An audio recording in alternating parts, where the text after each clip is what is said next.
Season 3 of White Lotus is in full effect, baby. Let's talk about episode 2. So, the robbery. Let's talk about the robbery. Was it connected to any of the characters that we've been following? Is it related to Greg, or as he's being called in this season, Gary? So, it's another thing I want to talk about, but let's keep talking about the robbery. Was it orchestrated by somebody who's staying at the resort, or was it truly random? I'm curious to see where that goes.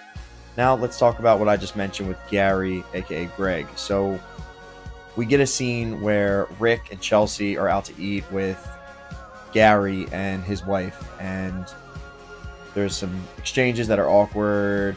Rick asks him what he does for work or what he did for work, and he's super shady about it. Obviously, he's not going to talk about he has his money from murdering Tanya, but we get to see some weird insights with these characters and their relationship. So he calls his wife or girlfriend, whatever she is, French, and she gets really offended and upset, and she's like, I'm Canadian. So there's obviously a disconnect there.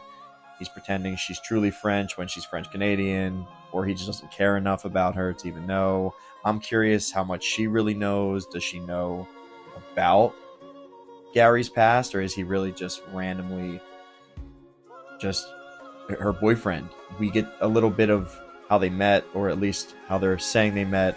They met with a Dubai matchmaking company, which just seems so phony and made up. And I think that there's something going on with the girlfriend, but obviously we know Gary is a piece of shit. So that was interesting.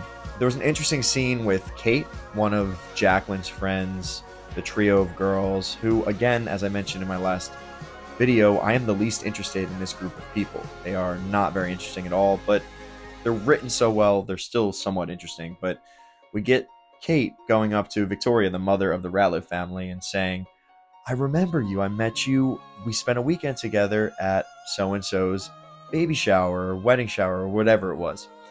And Victoria's acting really weird about it. She's acting very secretive, very standoffish about it. So I'm interested what went down with that. My theory is she cheated on her husband during that weekend, and that girl Kate knows about it. So she's acting like, yeah, whatever. Like, I guess I know you.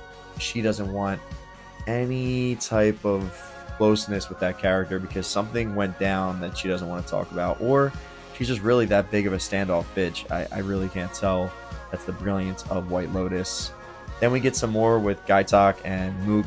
Gaitak finally asks her out. Mook's like, don't be stupid, don't be silly. She's not feeling the boy. And the